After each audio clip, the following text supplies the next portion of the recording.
was able to provide that financial support. Training of lecturers and teachers to navigate that platform, as well as just the intricacies in delivering teaching online, getting the students engaged, right? So teachers were able to get that sort of training, as well as collaboration with other entities. You would have seen in the news with the CCCJ, the Commonwealth of Learning, those kind of partnerships that took place during that time. With the commission, we like to keep in contact with the students as well. We realized that one of the inefficiencies in the system was the lack of information, and that is also one of our key activities that we would also like to focus on. So during that time, when courses were online, we said, okay, let us get information online. So we had a series of webinars, or Go Higher webinars, and we used that platform, that opportunity to share a wealth of information with students. So before, with our Go Higher conference, which was face-to-face, we would have shared information on financing of higher education, emerging industries, and how students can get into some of these occupations, etc. But from the Go Higher webinar series, we expanded that to not only include other financing support that students can have access to, which are not just scholarships, but would like to also emphasize scholarships and other financial alternatives, so just grants, bursaries, loans, etc., as opportunity to go overseas to study. But we're also able to have other discussions with other players in the sector, other players in the labor market, on other career opportunities utilizing the internet, other industries that students can look to the creative industries, etc. So we're able to provide a wealth of information to students to engage them while, everybody was basically arrested online. Absolutely. And that's always been a big part of your mandate, sharing career opportunities as well, and other opportunities as relates to post-secondary education and development. But I'm coming to you, Shamar, now, and I'm going to put you on the spot, because one of the things that was said is that when these discussions were taking place, and we're transitioning away from just focusing on the pandemic now and looking at the way forward, but one of the challenges, and Christina could also add her view to this, it's always said that students are oftentimes brought to the table at the back end of discussion. So, as it regards to things needing to be done, discussions being had surrounding changes to take place in the system, the students are brought on as figureheads, it's said that students are brought on to make numbers. Do you find that to be your experience when surrounding discussions looking at transforming the tertiary education space? Hello, good afternoon, everyone. Slide. Hello. Oh. We're on now. Good afternoon, everyone. So thank you so much for that. And I was smiling a lot before, because one thing that's resonated in my head, and I want to repeat it at the very start, is regardless, if you look through history and even now in our present, young people, youth have always been at this forefront, in the middle of every developmental change for this world in every facet. The COVID pandemic, as you said, came right smack in the middle of studies, and were the ones driving and at the center of even online learning and the solutions there, as Christina mentioned. And so that is always the case, in which therefore we find that one thing that has to shift is even within the young persons themselves, because I do agree with you that there will always be that challenge at the end of the day. We want young persons, we want their perspectives, but at the end of the day, they aren't decision makers. But we want to ensure that, as the gentleman earlier said, that the young persons are the ones who will be here to bear the decisions made today. So one of the things that I particularly found, and something which I'll delve a little bit later, is that one of the things that even Kirk in our discussions, regional with national youth councils, has had to engage with recently is this whole theme, which was the center of a summit recently, is adding global value, taking charge of our future.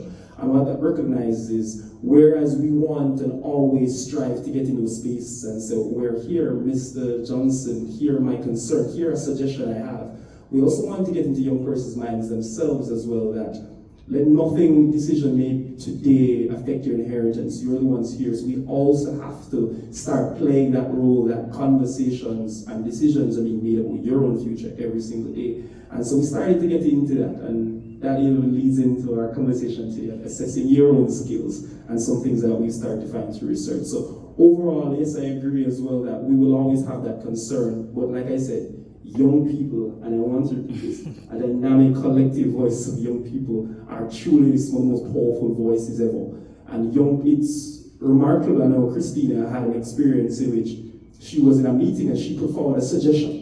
And I remember even the principal of the university congratulated, said that's brilliant because we didn't think of that. And that's just in one way in which that can spark a policy that young people are at the forefront. And we need more of that now in this time period than ever. Someone said earlier, not even the fourth generation, the fifth. Absolutely. Let me bring you in, Christina, and I wanna ask you, what would you say a reimagined tertiary education system would look like? And I'm bringing the youth first on that, and then I'm gonna come around to talk about what from the policy side and from the quality assurance side that would look like. But what would you say a reimagined tertiary education space, a sustainable and inclusive tertiary education space would look like, while still addressing the back-end response from Shamar? Alright, so a reimagined tertiary education space for me, first to look at ensuring that we honor the Education Act's mandate that there must be a student representative on every school board. It currently requires that of our public institutions, where at the tertiary and secondary level there should be a student rep there. And I know that in many respects we do have a student rep, but to address the matter about the back end, a lot of our institutions don't actually empower our student leaders. So we have the UE and the UTEX, for example, where the student president is very vibrant. They have authority to champion causes, they can make policy recommendations, and where they're not met, they can always rally their constituents and move forward. But in many of our other tertiary institutions, our student leaders don't have that access, and they don't have that authority, even though they may be dubbed as, or they have been elected as student representatives. So I think that's an important aspect that we need to maintain. It's already there, but it needs to maintain. And then of course, we're looking to our classroom. Our curriculum needs to be reimagined to address 21st century issues, need to be relevant to the fourth industrial revolution. Our young people should be able to learn whenever, wherever they want to learn, learn however they want to learn whatever they want to learn, from the safety of their homes if they wish to, on the go or in the classroom. That's a key component of our reimagined education system. Our programs need to be relevant, and of course, there needs to be access. So access looks at, of course, differently abled students, also in terms of funding and financing, and not just scholarships and bursaries, but students should be able to have a framework where they can work if they wish to support themselves. A lot of times when we talk about financing, we always hear, we need more scholarships and bursaries. Yes, we need to ensure that SLBs, the requirements are lessened. Yes. We need to have some fund in place where students get more subsidies, yes, but we need to also ensure that students can self-finance, because remember that students are adults at the tertiary level, and we should provide an environment where students can adult while in the classroom, because they're not high school students, they're big woman and big man by that time. So I think that's important. And then finally, I think we need to ensure that our education systems are not churning out factory workers. They're turning out critical thinkers, problem solvers, ideators, people who will go on to change lives in their communities, in their country, and in their world. And I think that's still it's very much a big gap that we're seeing, because we have so many brilliant young people leaving, but we're not seeing that brilliance afterwards, because for some reason they feel so contained. And we always champion this whole matter about we need to see young people getting involved in entrepreneurship, or you need to go out and build out your industry. But where is that support that we need? So the final point is that we should stop reimagining the education system in a silo. The culture of society needs to support that reimagined education system. Simply put, if you're saying that you have a lot of programs on entrepreneurship, that's the first starting point. But what then is our society doing to support the entrepreneurs who want funding to start their businesses? So the culture of society must support the reimagined education system. Everything is cross-cutting indeed, and no operations in silo. And of course, sometimes you find, and this is across the board, multiple entities doing the same thing. But because they're not collaborating, you have them moving in circles. How can we change this? Okay, I have this idea. You have this idea. You have the financing, they may not. And you have that circuitous action taking place because of a lack of collaboration. A lot said there, a reimagined system would see learners or students learning when they want, participating in relevant programs, and graduating as problem solvers. Coming back to you now, Dr. Penny, because earlier you spoke about the fact that the paradigm changed, and I wanted to find out from you as it relates to the quality assurance structure, how has that changed, especially now that there is clearly the recognition of the importance of implementing and mainstreaming the online paradigm. But I'm going back to the point I also made earlier as you think about that, the fact that would you argue that it's now retrograde, that institutions have opted to only offer the face-to-face modality despite the experience we had in the pandemic? I really don't think for many institutions, especially the larger one, because the reality is that if you're a smaller institution, the finances is just not there. Higher education is expensive on both sides, for the institution as well as for the individuals who want to access higher education. But I really don't think, and based on what the little that I know, that any institution actually will say that I'm only offering face-to-face, because the reality is that the online may not be able to be spread right across as they would like because of the expense, as we indicated before, that is involved in terms of having the platform and the different resources and the technology. We are getting there, and I'm sorry, I take your point, Dr. Penny, but here's where I'm coming from. We've now had a full cohort of students who've gone through the tertiary space only online. yes. And to now, I want to say, reshuffle the system to now exclude some groups of students who possibly would now venture into tertiary studies, but because they don't have that online paradigm, because there was that flexibility of persons being able to work, persons being able to attend school, which inherently helps us to get closer to that goal of having more Jamaicans being empowered to achieving their fullest potential and stepping up towards that UN requirement of us seeing more students reaching tertiary studies. And of course that is important. And to be clear, I know that this is not squarely you, but I'm asking the question because it's one to be asked. And you are absolutely correct, because that is the issue of access. When we talk about our sustainable development goals, and we talk about Vision 2030, it's about access, and it's about equity. I am not sure why some institutions will say that we're no longer now offering online. It will be interesting to find out what it is. Is it that they believe that quality is affected in the online space? Because we have heard the argument, even though there's an acceptance now of online, but there's also that element that comes from also students and lecturers about quality. Is it that they want to focus on? That is another thing that we could probably look at in terms of research to find out why, what has happened, what has led to this, even though they may have some infrastructure in place. But outside of that, as you mentioned, the issue of access is important. And it would be considered a retrograde step, because when we talk about access also will involve, as mentioned before elsewhere, panel members, in terms of flexible learning pathways. That's a part of access, and which will allow, as you indicated, persons to be able to work and study. That's a part of access. So even though persons may access the higher education system, there is that other element of access as it relates to access of quality. And could it be that the institutions are concerned about quality from that perspective? I am really not sure as to what is happening. Why is it that there seem to be a pullback, as you indicated? But from your side of things, how do you, as the institution that also looks at quality, assure them that, hey, this can work?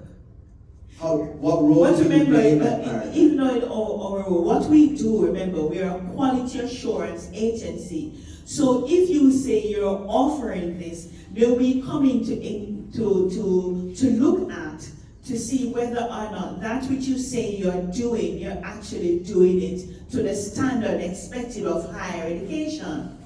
Now, we know that a number of our institutions are still offering online, and they were offering it before the pandemic, of course.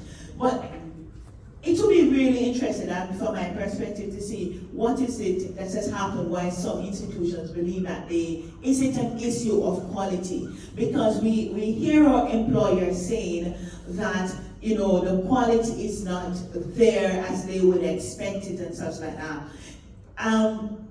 As I said, I really would want to know from that perspective. But at the UCJ, if you say that you're offering online, then of course it is expected that you have the infrastructure and the resources in place.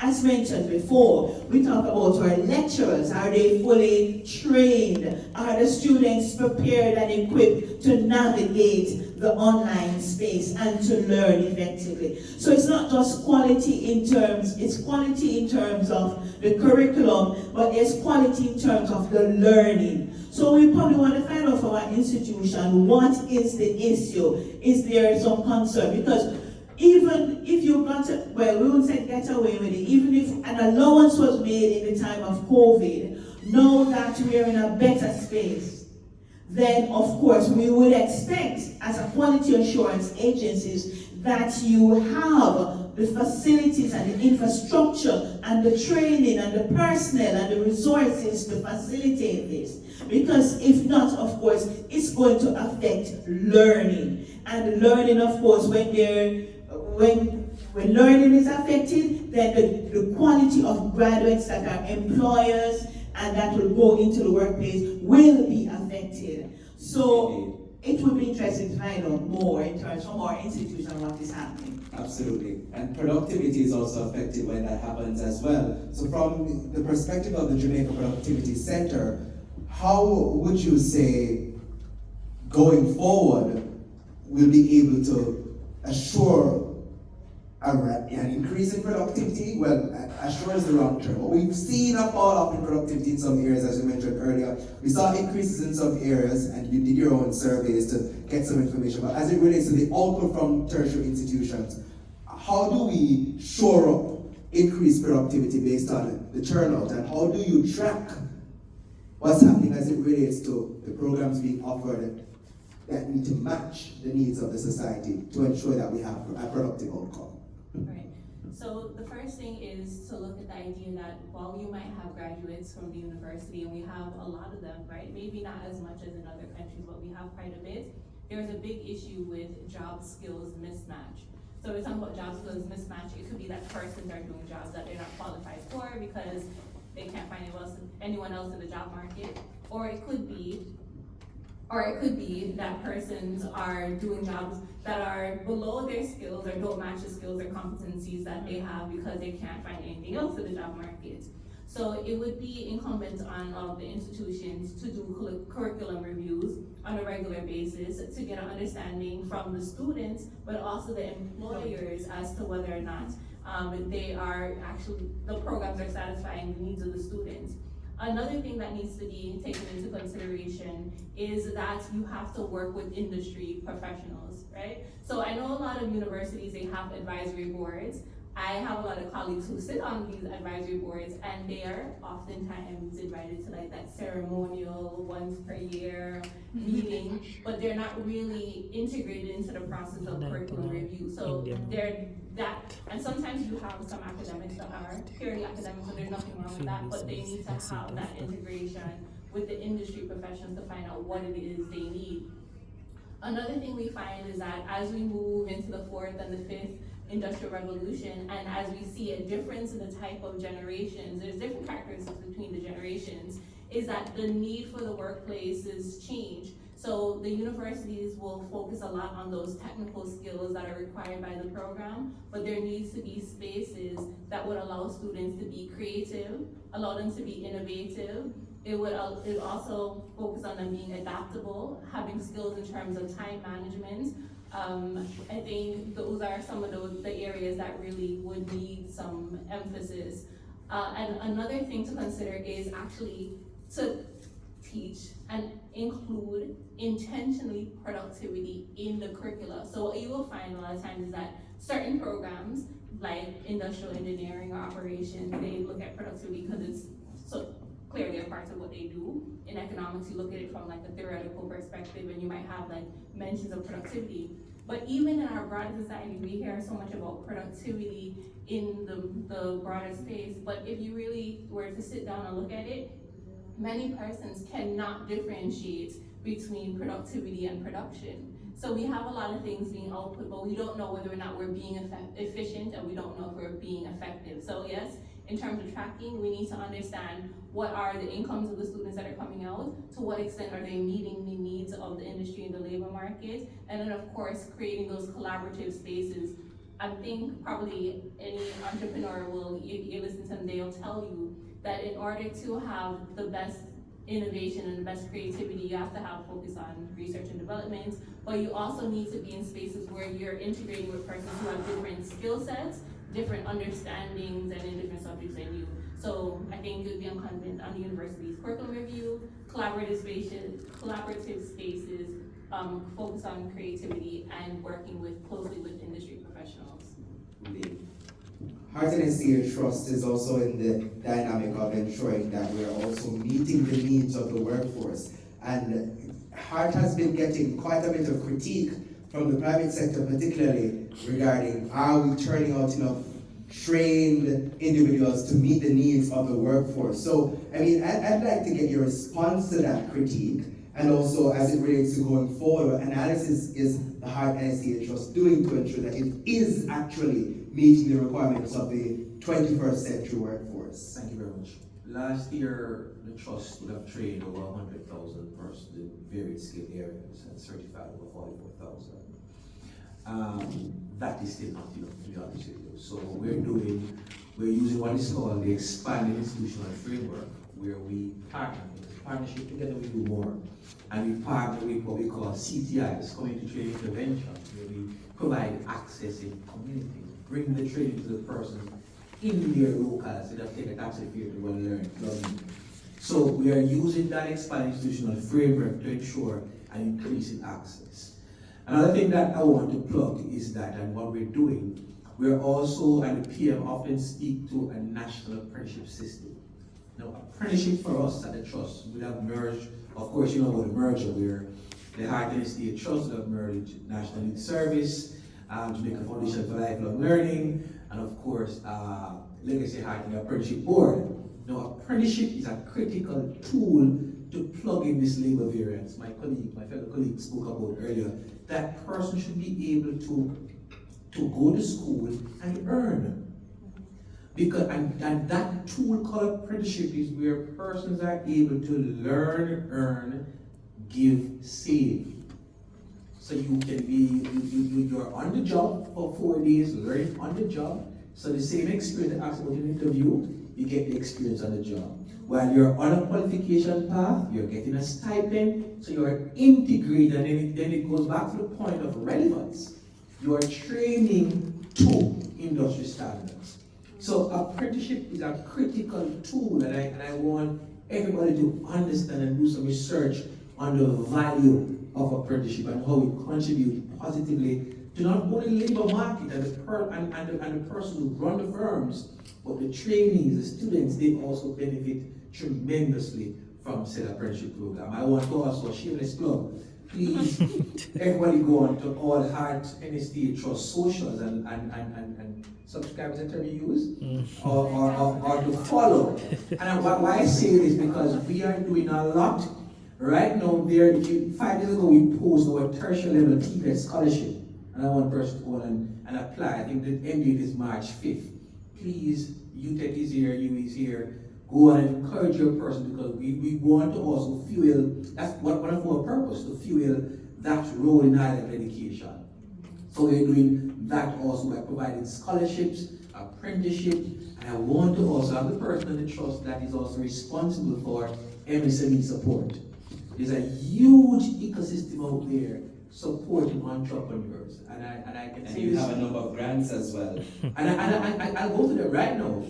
The Heart Estate Trust. You want to also save some of the opportunities for JTech as well because they have lots to share too. So I'll give you another half a minute for your shameless plug and then I'll go to JTech to talk to them about reimagining financing education and some of the positions as it relates to how do we also ensure that we help students, because I know a big part of your, so what your answer, don't forget what you're saying, I know a big part of your own outreach as well is doing work at the secondary level to ensure students transition, but transition to do what? That's also another discussion because you have a high outflow of students with IR, for instance, and then you have the complaint about not being able to, and I see Christina smiling, not being able to get jobs in the areas, and then you find, oh, but you know, the skill sets are really needed in so and so, STEM or STEAM, or whatever acronym is going to be leading the day. So, finish your point and then I come to JTech. Right, so annually, thank you very much, Chair.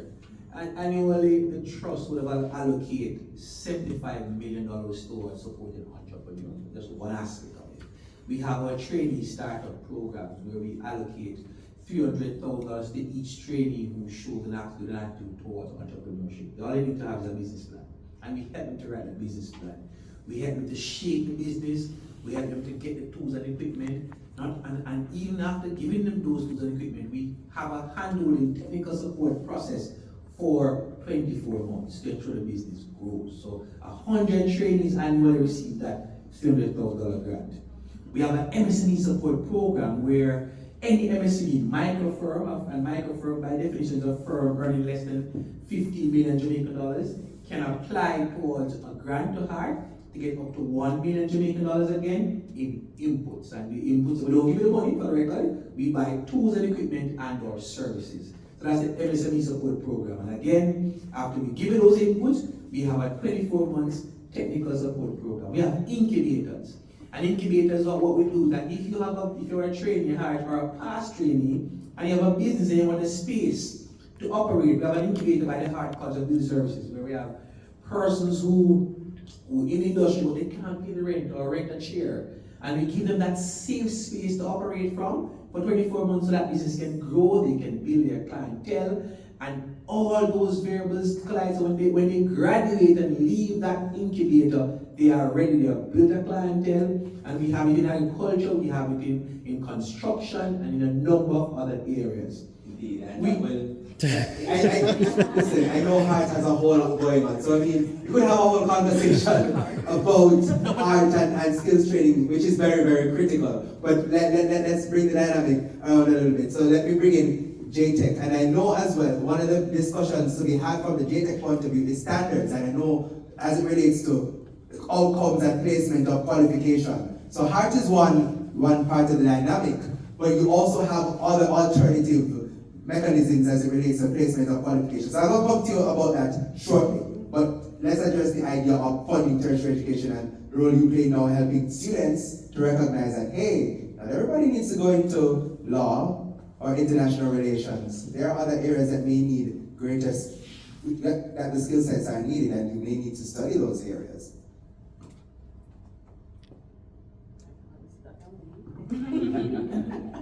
Right, so you mentioned financing, and from where I stand, in terms of financing for the sector, it is woefully inadequate.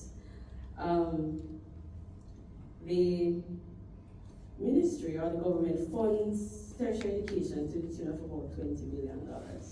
But in order for us to see the real change and to reimagine our tertiary education space, we need an additional investment of about $20 billion. Right?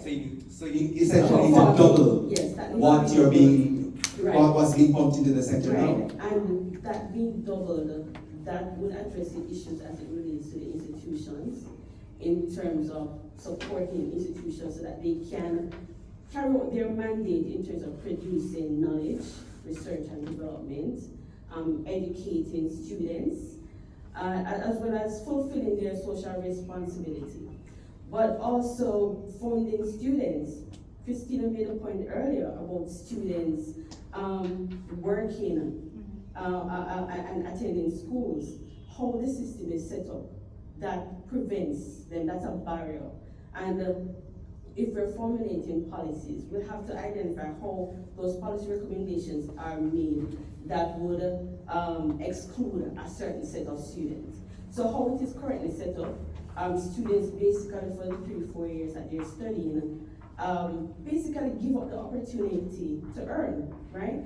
So if we're considering funding the higher education sector, and this is just my views, in terms of higher education, in terms of it being a right, we have to look at higher education as a social right, right? Similar to how the right to information, the right to freedom, higher education should be considered because of the good and the benefits that it has for society. Indeed, and Right. of course, again, cross-cutting because we're talking about productivity, we're talking about skills training, we're talking about policy standards, we're talking about reimagining the future of education from youth perspective.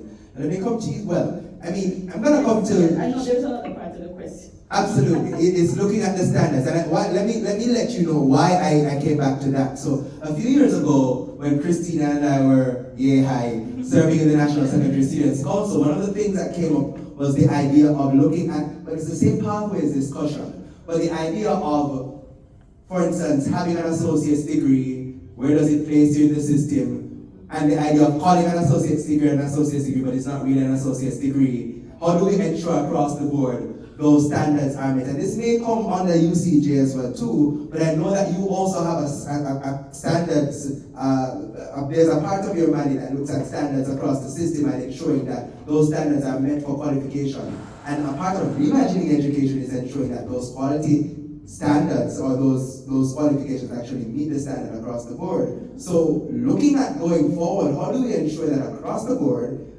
UCJ, JTech, all the stakeholders work together in ensuring that those quality standards are met? Right, so you mentioned qualification, placement of qualifications. At the Commission, we have the National Qualifications Framework of Jamaica, which basically is a framework that outlines the placement of qualifications. So all the players in the sector, and including students, would know what an associate degree, what are supposed to be the learning outcomes for bachelor's, master's, etc. grade through all the levels. We have gone a far way with that in terms of getting the institutions on board, getting the institute operationalizing the NQF and getting institutions to utilize that. We now have the qualifications registry where institutions would feed their qualifications, so for lack of a better word, and we place that in our registry. So at the moment we have about 330 qualifications in our registry. And it's a publicly available website where you can go as a student, prospective student, to look at a qualification that's been offered at NCU, UCC, UWI, UTEC. Even CSEC and Cape, because they also have associate degrees as well. But that's another discussion because there's a question I have regarding that. I'm not sure if you will be best to address that, but go on. Right. So we're doing a lot of work in that regard.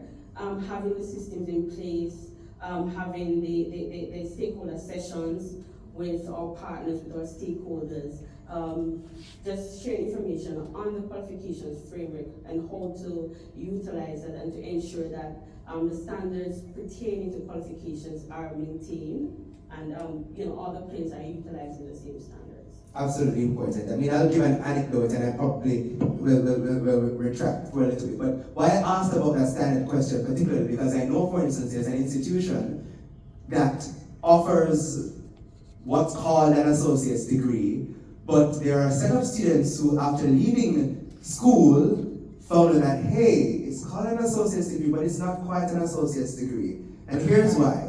Certain things, for instance, maybe components in mathematics are not involved. Certain skills training outcomes that should be a part of it are not involved. Now, these students have left after quote-unquote completing an associate's degree. You're going to your employer to say, I have an associate's degree. Yeah.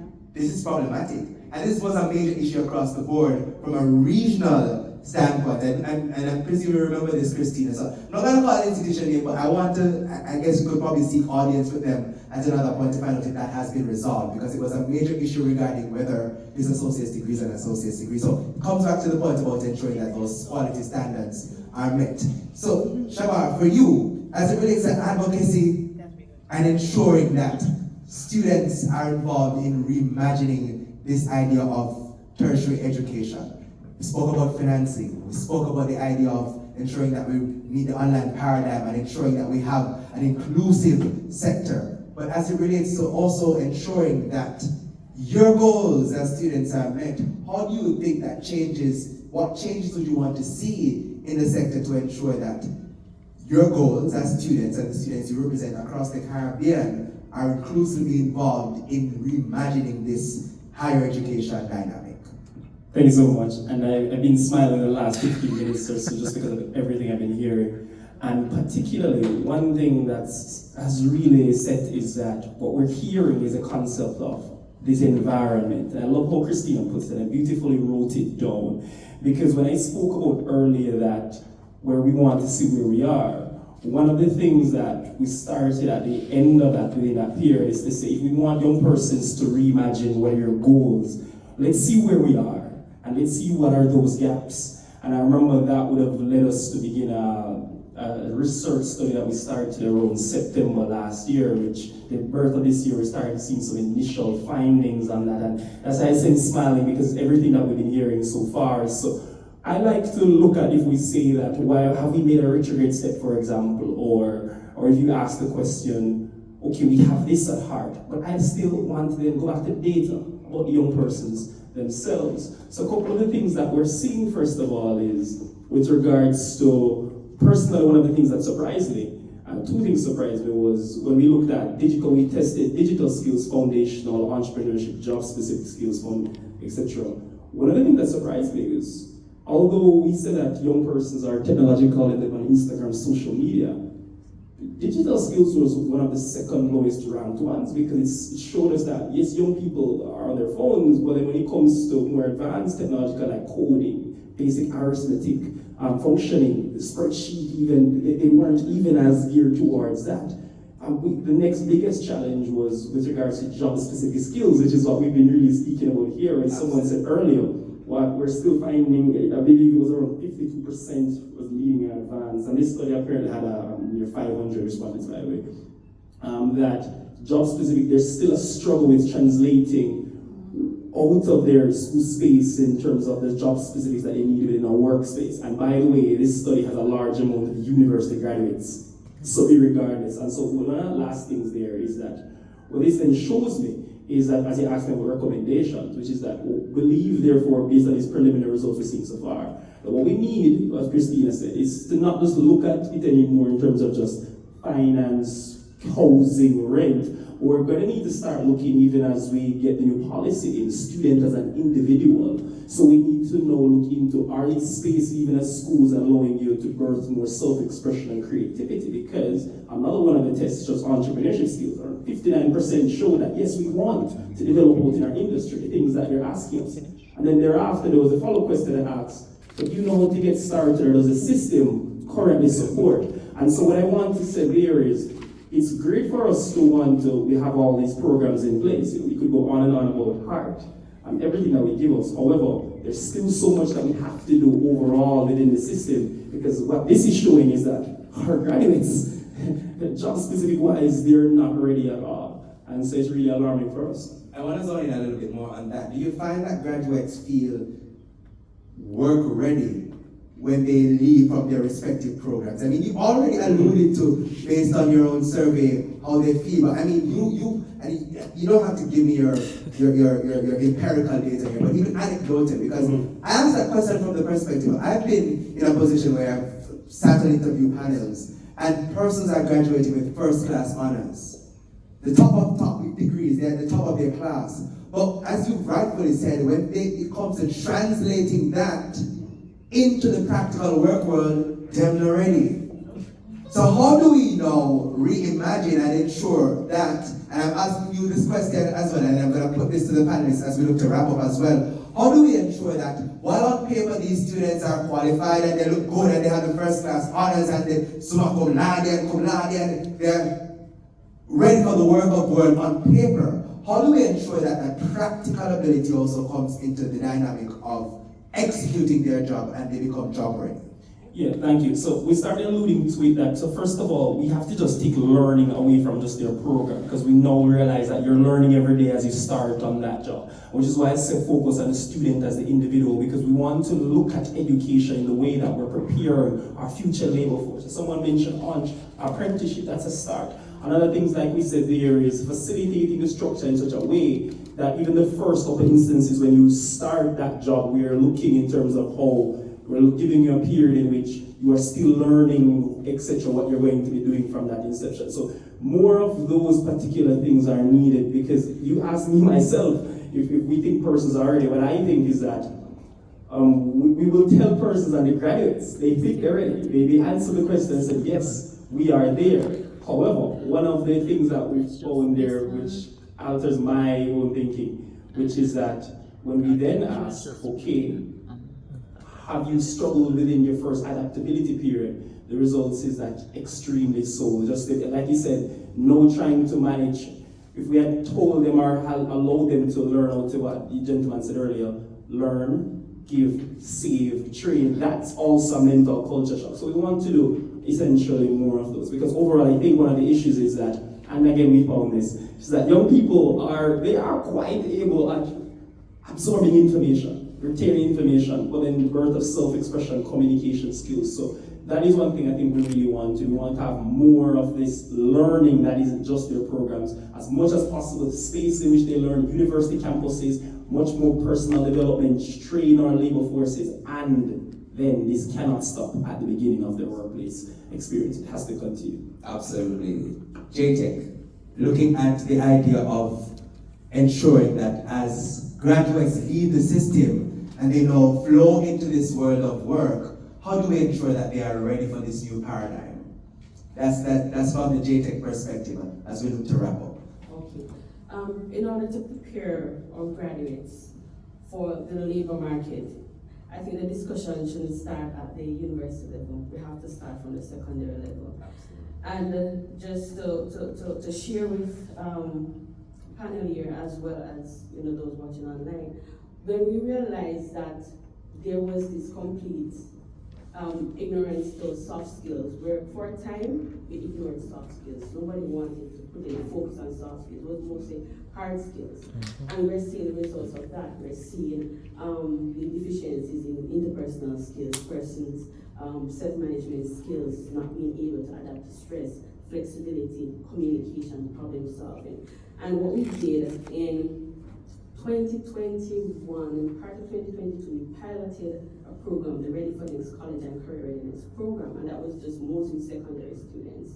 And what we did for that program was not just share information and design our workshops towards just being ready for higher education in terms of what that space would look like, but we focus on certain soft skills training in communication, self-management, goal setting, career visioning. Students got the opportunity to write resumes, to do interviews, to do presentations, to just get students have that at the forefront of their minds.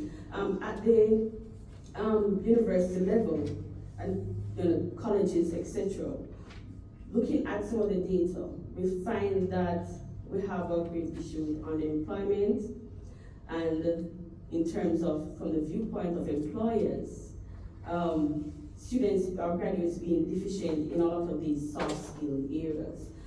So for the institutions, there's definitely the need to include these aspects in the curriculum, but also to just advise students that we are, what we say, when we're looking forward to the 5th industrial revolution, we're basically having information at the tip of our fingers, right?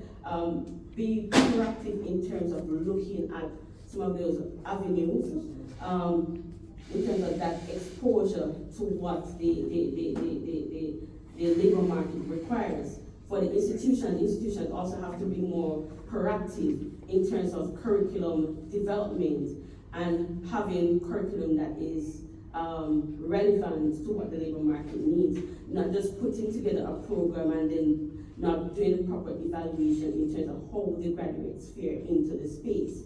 a computer science degree in 2006 should be completely different from a computer science degree for 2022 because there are certain demands and the career is changing, right? So those are some of just my suggestions and recommendations in how graduates can be prepared for the labor market, being abreast in terms of what information is out there and the needs of the labor market. Absolutely, and it has to be more than just different lecturers. So for you, Christina, I mean the idea of the role of youths intrinsically, because the idea is yes, the universities have their role to play, the training institutions have their role to play, the quality standard agencies, they have their role to play, but students, what steps do we need to take to ensure that we are ready for this new paradigm as we maybe do our post bachelor's studies, we do our step ups, we go to do our PhDs, and for new entrants into the tertiary space, what do we need to do to ensure that we are ready to step out into the new paradigm of work? All right, using your terminology, ready for next, or to ensure that we're ready for next. I would say to my fellow students and young people overall that, we know the terminology, you have to go feet. You have to go feet. In the sense that we have to remember that we're competing in a global village. We're not just competing with our friends in our class or in our community or even in our country. And so when you keep that in mind, you have to think about how can I ensure that I can be a global citizen while still having country relevance. So I would say, read and read widely. I know that we have lost this culture for reading. I think it's important that we don't just get up and just read the books, but just read on exactly what it is that you want to pursue. Because what you find is that there are a lot of different pathways to get to that goal that you may have. And so if you don't arm yourself with the knowledge, you won't know. So yes, a lot of times we find ourselves reliant on our institutions. Well, Miss never tell we say, Sir never tell we say, and it's their fault. And in some cases, it is their fault in some regards, that is true. But your part, you have a part to play. Personal responsibility is important. And I think it's important that each student, by the virtue of you being a higher education institution, it means that a level expected of you would also read for your degree. You need to be so minded that you're able to research and find information. You're on Twitter and you're using Twitter, you're on Instagram and you're using TikTok, spend a little bit of time as well to research the program that you're doing, the avenues to take you to that job that you may want, or the entrepreneurship journey that you may want to undertake. I think that's important. So you need to read about the thing that you want to pursue. And then I would say to you, to put yourself out there, volunteerism is important. It's important that you have, even if you're not getting per se the job experience within the field that you have, transferable skills are important. Transferable skills are value. So I would say to you that if you're not able at this time to get the internship that you want or the apprenticeship that you want, volunteer with an institution or work in some other area that you may have a second interest or a third interest in, because you may find yourself able to apply those skills later. Right now, I sit on a number of boards as a minister's appointee, a board member of education policy.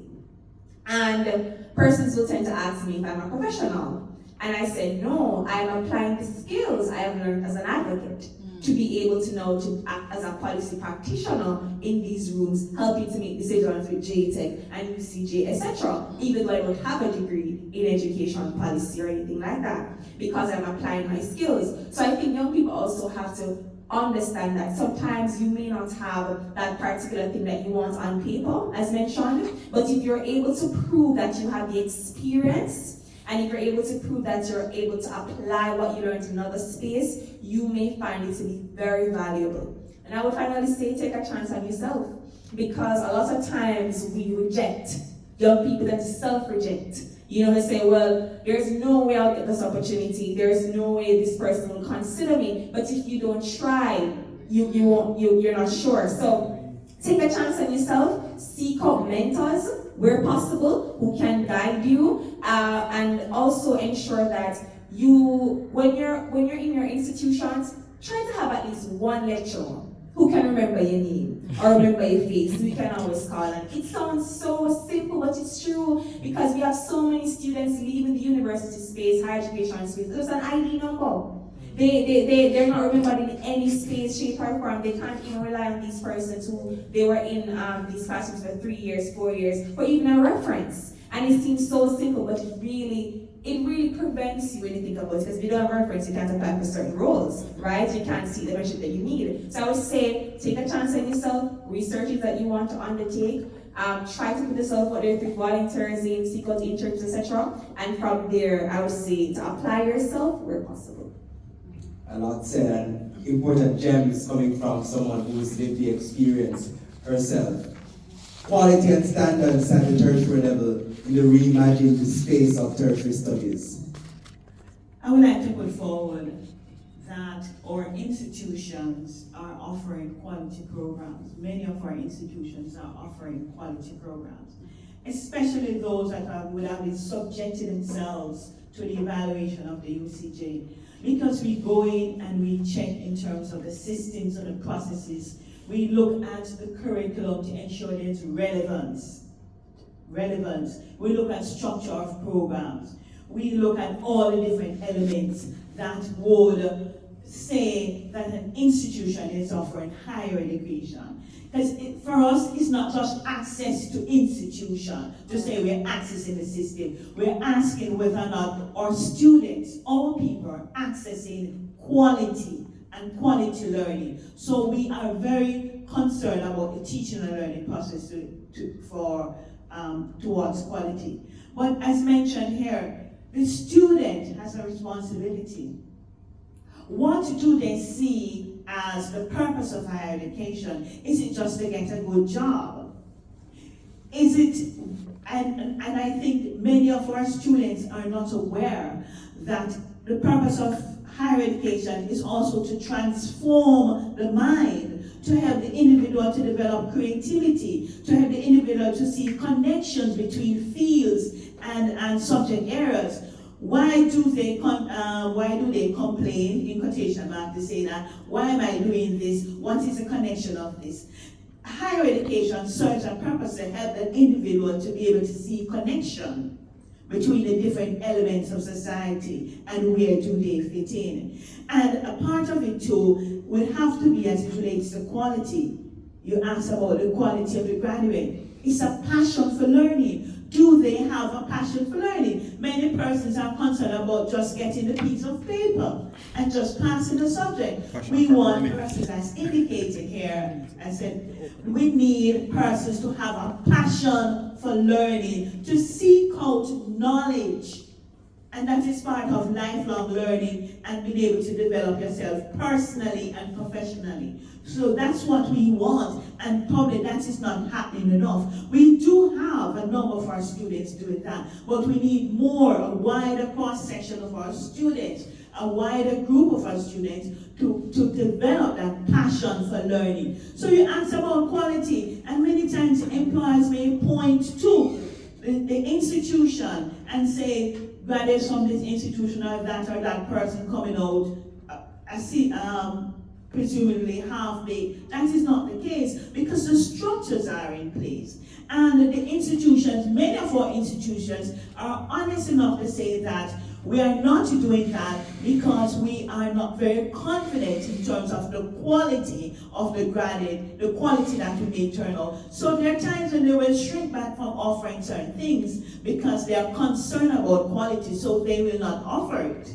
And I think that's a good thing to applaud our institution for that honesty. But we need a passion for the individual, a passion for learning, the passion to seek and to go after, as indicated. Absolutely, very well said. And the discussion surrounding how do we engender that passion is a whole other discussion to be had as well. Going back to the fact that fundamental education needs to be a focus as we have this discussion about quality higher education, because if the foundation and the basis of qualification to transition isn't there as well, then you find that it's almost as if it's a sieve. Right. you also have the issue of not having enough persons with that passion to transition. So it's a whole discussion that could take an entire day to have, but and it's a good thing that we're having the discussion now to spark the conversation and to look at the dynamic that we want to see putting in place as we look to achieve those SDGs and Vision 2030. Quality training as it relates to our reimagined education system, especially at the tertiary level. And I point to note,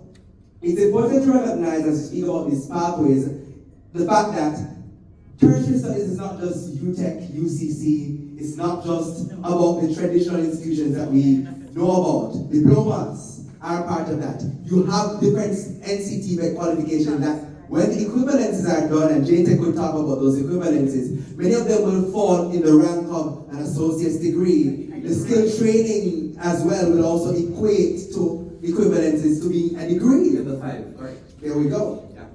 So, at the heart of SDA Trust, we are looking at the future of work. To ensure that, and there's a whole heap of information out there in the future of work and the alignment of what you're delivering to that future of work. It's critical that you look down the road and see where we're going and ensure that your standards are aligned and qualities aligned to where we're going. So the future of work is critical that you understand and appreciate that. Again, I'm a big advocate for apprenticeship, placement, internship, because those tools are the bridge between university and work. Oftentimes you go to an interview and they ask you, they don't ask you about your degree in geography or whatever you do. What can you do? What have you done? Right. Those are some critical, but what can you do? What have you done? Internship, apprenticeship, placement in decent work. Those will give you an opportunity to speak to what have you done. You have worked with team, you have those employed with the skills, critical tools to develop in those areas. Volunteering. Social dialogue, and a critical tool is social dialogue between the training entities and the industry. That is a continuous process because industry shift, GSS, Global Service Sector, for example, it shifts on a dime.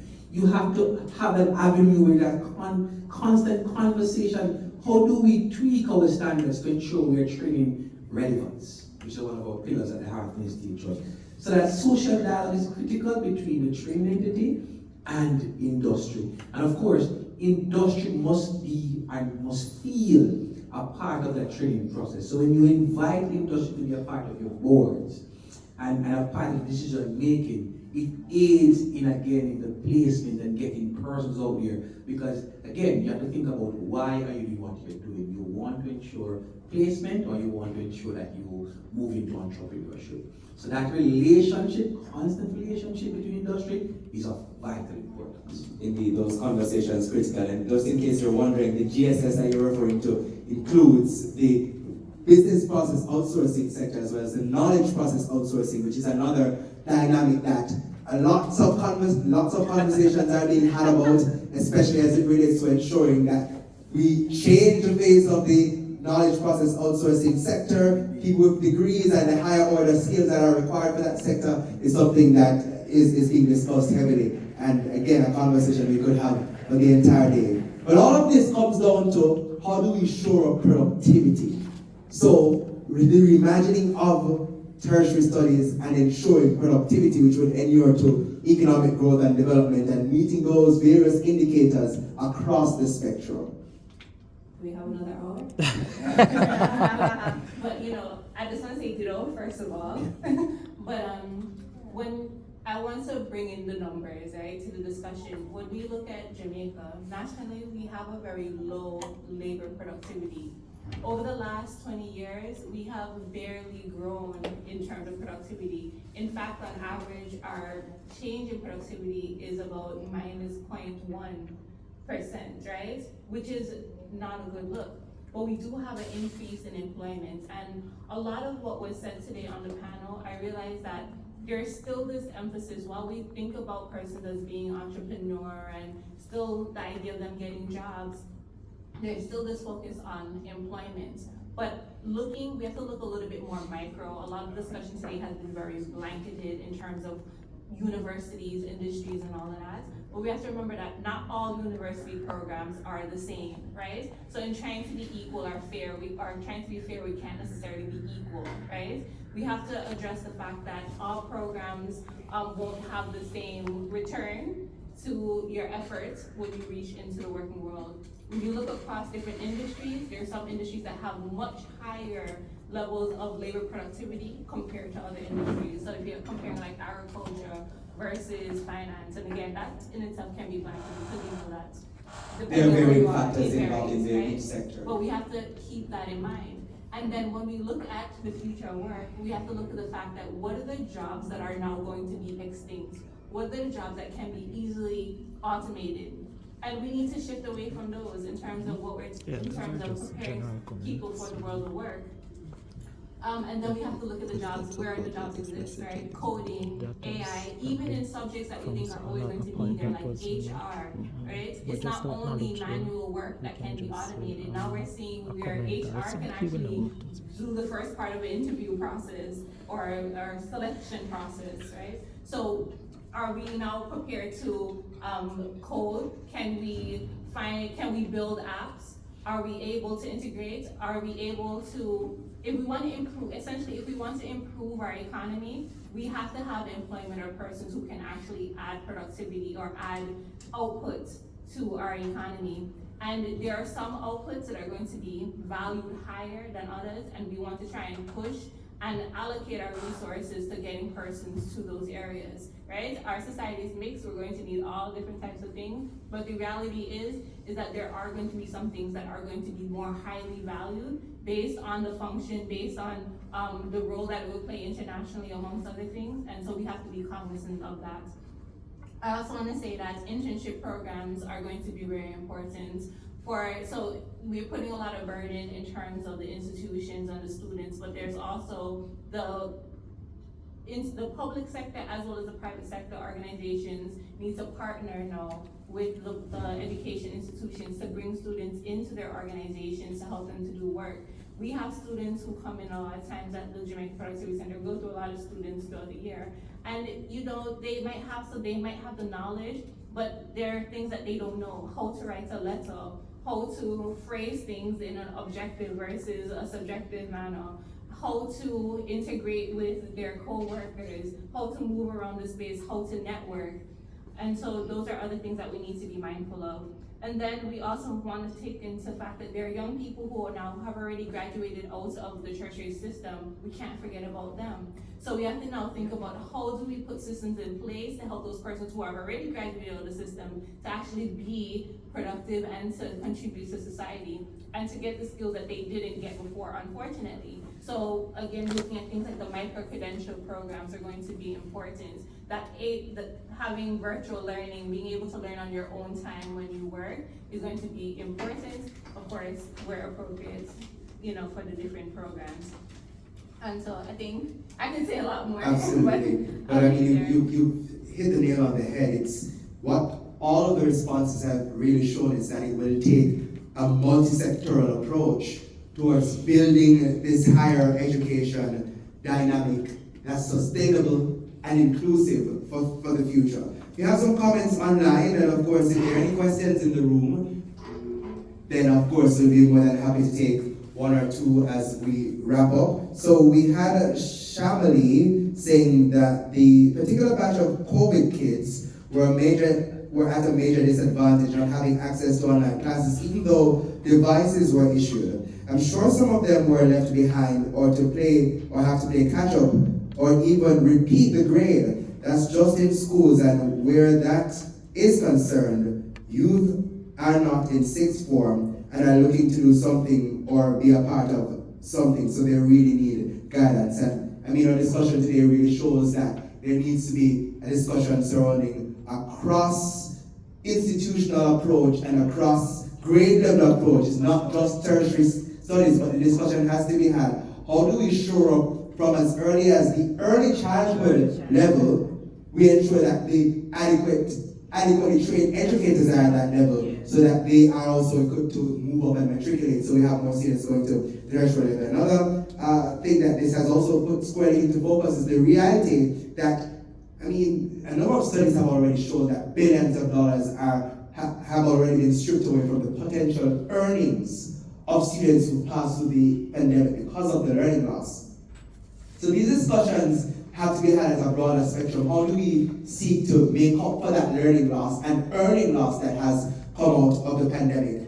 So many things have come out squarely in this discussion today, but I mean, we have to pause things. I don't want to say end things, but pause things, because the discussion absolutely has to continue after. Of course, you can follow the Youth Education Association on the various platforms, to include LinkedIn and Instagram and Facebook, and of course, the various stakeholders from their respective organizations. I'm sure we'll be having the discussion going forward about how do we reimagine not just tertiary studies, but reimagine education as a whole and the respective roles that each of your institutions play in that dynamic. So I thank you so much to each of you, our very special guests. Of course, Dr. Angela Penny, Director of Quality Planning and Evaluation at the University Council of Jamaica, Madam Johnson, Senior Programs Director at the Hart NSDA Trust, Mikhail Ann Urquhart, Senior Director, Research and Measurement Unit at the Jamaica Productivity Center, Christina Williams, President of Jamaica Tertiary, the Jamaica Union of Tertiary Students, my apologies,